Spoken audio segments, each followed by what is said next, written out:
compose yourself and think about it. How do you feel about that performance?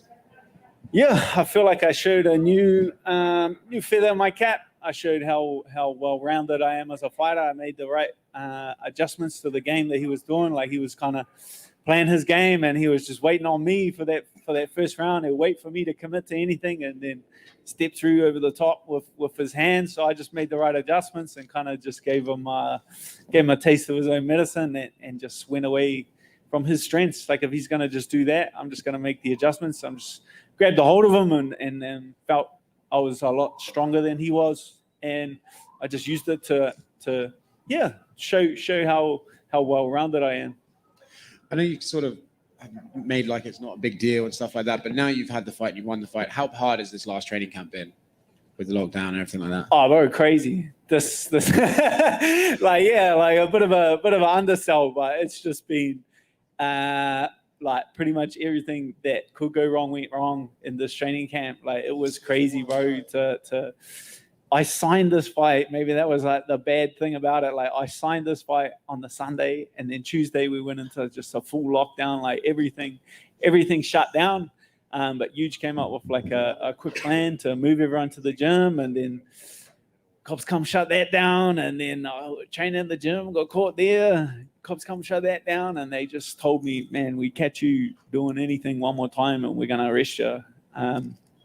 So I was just training the last 4 weeks. I've just been training in my house, in my garage, just shadowboxing, staying sharp, going to the track with my wife and my daughter for the last 5 weeks. So that was like, that was challenging, getting yourself up for that. Like, like getting yourself down there, working hard, pushing yourself every single day, like a couple of times of the day, working like that was, it was hard to get yourself up. So then when I was getting the visa issues, I was like, man, everything that I've done to get myself out of bed every single morning and push myself by myself to get to this moment, and for you to take that from me, I'm not having it.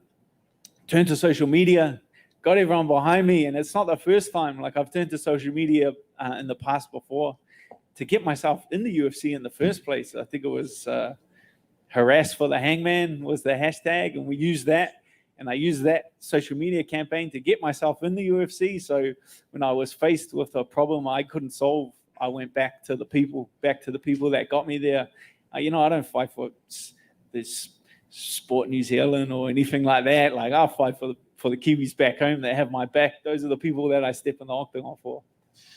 You've done this a lot of times, right? You know how to fight, but after a training camp like that, where it is just yourself and shadowboxing stuff, is there any part of you that think, man, I might not perform to the best of my abilities in there? Is there any sort of self-doubt as you head in and up to the cage? No, I feel like this last camp, been working with some, after the last loss, and I've taken losses in the past before, and you throw your toys out the cot and you start again from scratch and you like rebuild. I didn't do that this last time, because I know that I know how good my team is and the people who are around me. So rather than take anything away and replace it, I kept my team. I backed them, and I backed myself, and I added some new people to the team. A couple of David Neath, like mental performance coach back in New Zealand. So I added him, and also some new looks with David Eagle, and he's also been helping my game a lot. So I added to this. I didn't take anything away because my team's incredible. I added two people, David Neath and David Eagle, into this camp. And then post-fight, got up Beneil Dariush. What's the He's the only one sitting there without a fight.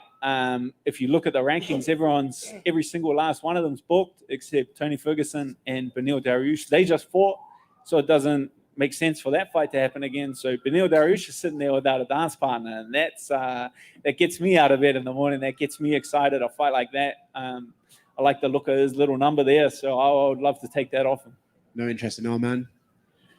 I already got that fight. You know what I mean? Why do you need to ask for something you already have? I already got him holding on to my pocket. I already got him. I already got that boy chasing me around the playground, if you know what I mean. There ain't no point asking for something you already got.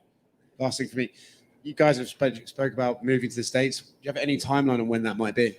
Oh man, that's up to my coaches. I'm just a body on the mat. I'm just another guy in the gym. It's my coaches that make all those decisions. I don't make any of the big decisions like that. Right.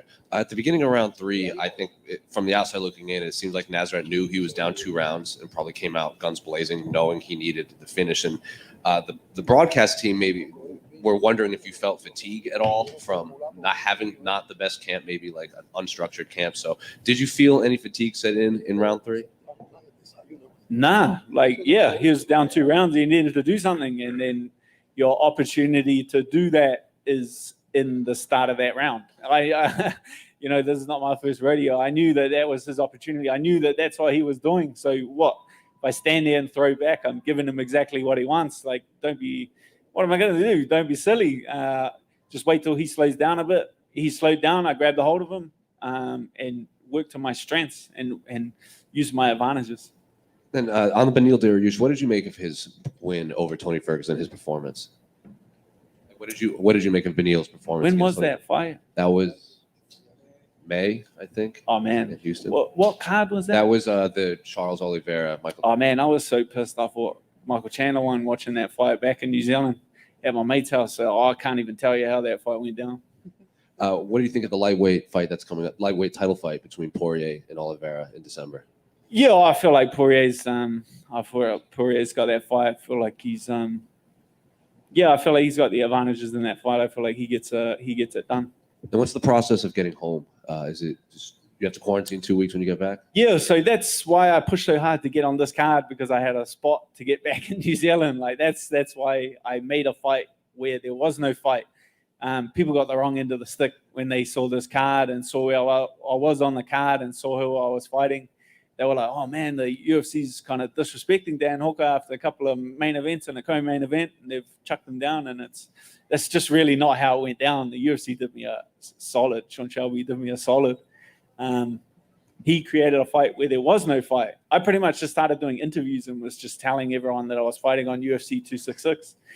And then like I started telling Sean, and he called me like 5 weeks ago and he's like, Dan, I don't have like a space on that fight. Like I don't have an opponent. Like there's no one in the ranks that can fight you. And I was just like, Sean, this has to happen. Like this is just happening. So I like willed it to happen. And I feel like if I wasn't Dan Hooker, I feel like if I hadn't have done all the heavy lifting that I've done over the last few years for the UFC, that they wouldn't have made this fight happen. So credit to Sean for making this fight. Credit to Nasrat for stepping up to the plate and taking a fight, which, man, the last 5 months I've been trying to fight everyone in the rankings.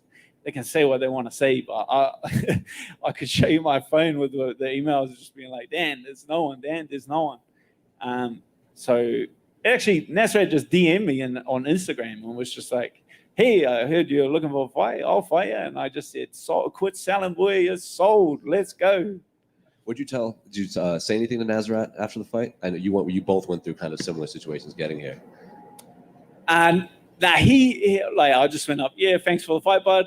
And then he was like, hey, I thought we were going to throw down. Like, you're a wrestler now. You're going to throw down. I said, you're having a go at me. You're staring at me for 5 minutes waiting on me. And now you're giving me shit for taking you down. I was just giving you a taste of your own medicine, but that's all that was. Dan, to your right over here.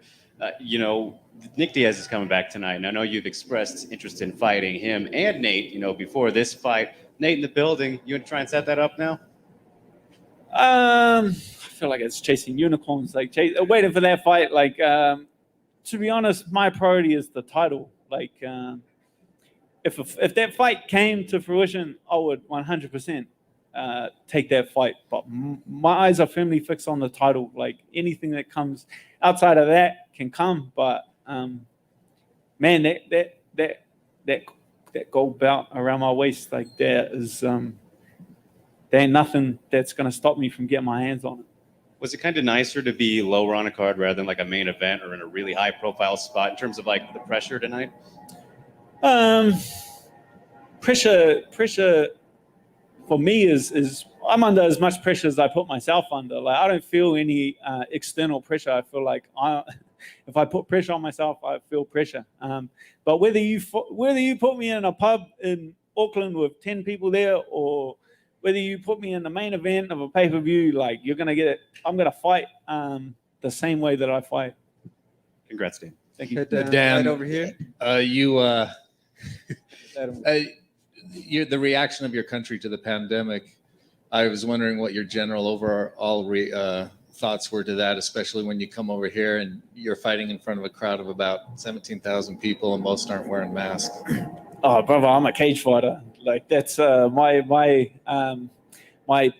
political expertise and my my fifth form science. 70% or 60% in fifth form science is probably not. I'm not educated enough on the topic to give a public statement. You know, I can just speak from my personal experience, where it's impacting me pretty hard in the way that I train and the way that I fight. So rather than sit on my hands and complain about it, I'm working through it, I'm pushing through it, and I'm going to continue to chase my dreams. After the fight, you had words of praise for your opponent, Nasrat, and you went through a lot of adversity getting here, and then you said, it didn't even get up to the level of what he went through. How important was that for you to give him his due while you're there in the octagon? Yeah, I just wanted to, because that's just the fact of the situation. Like losing a mother is something that I've never experienced, so it's something that I can't even comprehend what he's going through to get here, or what he went through to get here. So it's very difficult for me, like training in my garage compared to losing a mother. Like this, that's incomparable. What he went through to get here should really get a lot of credit and a lot of respect. I feel like he's a talented young kid. I feel like he's got a massive future in the sport. It was just a bit much too soon, but he'll learn from it. He'll grow. He'll come back, and I'm sure we'll see each other again in the future. What words did you share with him? Besides giving each other shit after the fight, that was that was all it really was. Like, I'm sure we'll talk again, or I'll see him around and catch up and have a proper conversation. But congrats. Dan, in the middle,